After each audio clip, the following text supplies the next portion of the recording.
ఉద్యోగం కోసం చూస్తున్నారా? ఓం శక్తి ప్రైవేట్ లిమిటెడ్ కంపెనీలో మార్కెటింగ్ జాబ్స్ 20,000 నుంచి 30,000 వరకు జీతం ఉంటుంది. సంప్రదించండి. ప్రస్తుతం మనతో పాటు ప్రముఖ ఆధ్యాత్మికవేత్త, తంత్ర జ్యోతిష్యులు, జ్యోతిష రత్న, జ్యోతిష సామ్రాట్ డాక్టర్ చింత రుక్మాన్ గదరావు గారు మనతో ఉన్నారు. గురువు గారితో మాట్లాడదాం. నమస్కారం గురుగారు. మాతృదేవోభవ, పితృదేవోభవ, ఆచార్య దేవోభవ. ఓం నమో మాందేశ్వరాయ నమః. అందరూ బాగుండాలి, అందరికి మంచి జరగాలి. గురుగారు, వృషభ రాశి వాళ్ళకి 2026 ఆగస్టు నెల విశేషంగా ఏ విధమైన ఫలితాలు ఉండబోతున్నాయి? మరి అలాగే ఒక చంద్రగ్రహణము, ఒక సూర్యగ్రహణము ఈ ఆగస్టు నెలలో రాబోతున్నాయి. మరి ఆ గ్రహణాల తాలూకు ఇంపాక్ట్ వీళ్ళ మీద ఎలా పనిచేయబోతుంది? 2026 సంవత్సరం ఆగస్టు మాసం వృషభ రాశి వాళ్లకు ఎలా ఉందో చెప్పుకునే ముందు, ఈ మాసం 2 గ్రహణాలు ఉన్నాయని మనకు అంటున్నారు. పదవ రాశిలో అంటే దశమ స్థానంలో చంద్రగ్రహణము, చతుర్థ స్థానంలో రవిగ్రహణముగా ఇక్కడ తెలియజేస్తుంది. కానీ ఇక్కడ చంద్రగ్రహణం పాక్షికంగా కనిపిస్తుంది, సూర్యగ్రహణం పూర్తిగా భారతదేశంలో కనిపించదు. కాబట్టి ఇతర దేశాలు, విదేశాల్లో ఉన్నటువంటి వృషభ రాశి వాళ్ళకు సూర్యగ్రహణ ప్రభావం ఉంటుంది. వాళ్ళు ఖచ్చితంగా జపతప దానాలు అవన్నీ చూసుకోవాలి. చంద్రగ్రహణ ప్రభావం కూడా విదేశాలు ఇద్దరు రెండు ఉంటాయి. ఇక్కడ పాక్షికంగా కనిపిస్తుంటే బయట ఎక్కువ కనిపిస్తుంది అర్థము, పూర్తిగా కనిపిస్తుంది. కాబట్టి సూర్య చంద్రగ్రహణాలు, చంద్రగ్రహణం మంచిదే. దశమ కేంద్రంలో గ్రహణం రావడం వృషభ రాశి వాళ్ళకి మంచిదే. అదే 4వ ఇంట్లో సూర్యగ్రహణము మంచిది కాదు. అంటే గృహ, వాహన, మాతృ అసౌఖ్యము ఇవన్నీ కూడా జరుగుతాయి. గృహాలకు సంబంధించి, వాహనాలకు సంబంధించినటువంటి నిర్ణయాలు కొనడము, అమ్మడము, లేదంటే వాటికి సంబంధించినటువంటి ఇతరులతో ఏదైనా నిర్ణయాలు తీసుకోవడము అంత పెద్దగా కలిసి రాదు. దీనికి జపతప దానాదులు చేసుకోవాల్సిందే. అంటే పట్టుడు స్నానము, విడుపుడు స్నానము, మధ్యలో ధ్యానం చేసి మరుసటి రోజు గోధుమలు, నెయ్యి, ఒక రాగి పళ్ళెంలో 2 సర్ప విగ్రహాలు వెండితో చేసినవి పెట్టి దాని నేతిలో మునిగట్టుగా పెట్టి దానం ఇవ్వాలి. మరి విదేశాల్లో ఉన్న వాళ్ళు అక్కడ ఇవ్వలేరు కాబట్టి ఇక్కడ వాళ్ళు ఎవరైనా ఉంటే వాళ్ళ గోత్రము, నక్షత్రము, పేరు చెప్పి వాళ్ళు దానం ఇప్పించడం మంచిది. అలా చేసుకోవచ్చు. అదేవిధంగా 4వ స్థానంలో ఇక్కడ ఉండడం వల్ల, 4వ స్థానం అంటే గృహస్థానం అని అర్థం. గృహంలో అసౌక్యం జరగడము, గృహంలో ఏదైనా అనవసర ఖర్చులు రావడము ఇటువంటివన్నీ జరుగుతాయి. కాబట్టి వీళ్ళు ఈ గ్రహణ ప్రభావం 1 సంవత్సర కాలం పాటు ఉంటుందని పెద్దలు అంటారు. కాబట్టి ఇవి చేసుకోవడం వల్ల వాటి యొక్క ప్రభావం వీళ్ళపైన ఉండదని, కాబట్టి వెంటనే వృషభ రాశిలో పుట్టిన వాళ్ళు సూర్యగ్రహణ ప్రభావానికి ఇది చేసుకోవడం, ఈ పరిహారం చేసుకోవడం చాలా ముఖ్యం.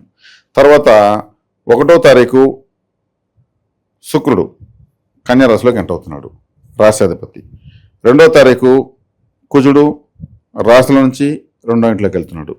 5వ తారీఖు బుధుడు 3వ స్థానానికి కర్కాటకంలోకి ఎంటర్ అవుతున్నాడు. గత నెల అంటే జూలై 27వ తారీఖునే శనిగ్రహం వక్రంలో ఉంది, లాభంలో. ఇంకా వీళ్ళకు గురువు 3వ ఇంట్లో ఉన్నాడు ఉచ్చస్థితిలో, 10వ ఇంట్లో రాహు ఉన్నాడు, 4వ ఇంట్లో కేతు ఉన్నాడు. ఇది గ్రహస్థితి. కాబట్టి శని వక్రించడం అనేది వీళ్ళకు, శని వక్రించి 2వ స్థానం చూస్తాడు, 2వ స్థానంలో కుజుడు ఉన్నాడు. శని వక్రించాడు కాబట్టి వీళ్ళకు 9వ స్థానం చూస్తాడు.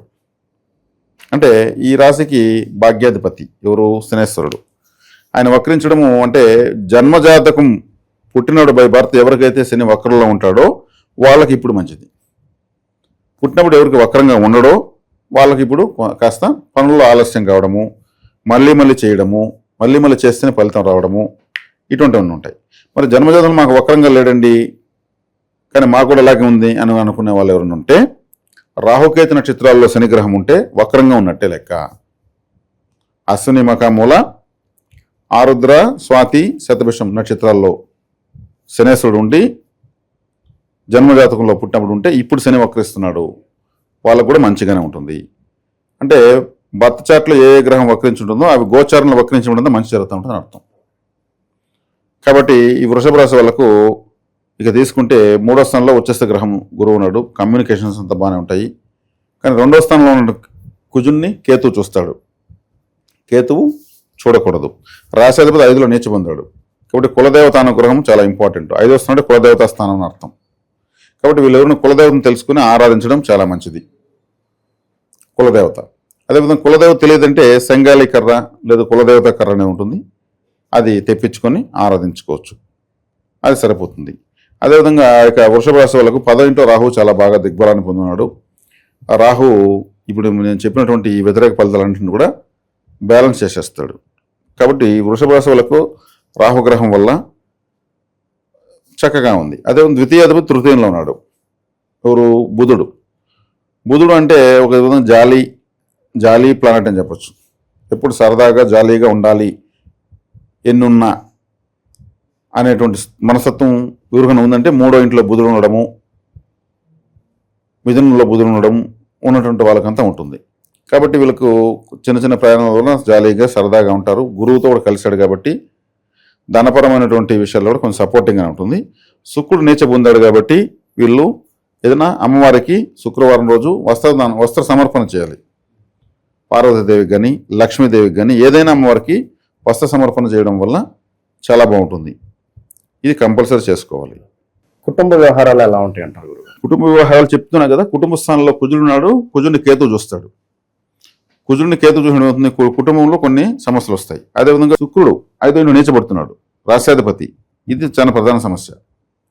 కాబట్టి అందుకే అమ్మవారికి వస్త్రాలు సమర్పించడం వల్ల అందులో కన్యారాశి ఉన్నాడు కాబట్టి కన్యకా పరమేశ్వరి, వాసవి కన్యకా పరమేశ్వరి, బాలా త్రిపుర సుందరి, లక్ష్మీదేవి ఇటువంటి వాళ్ళకు వస్త్ర సమర్పణ చేయడం వల్ల శుక్రదోషం పోతుంది.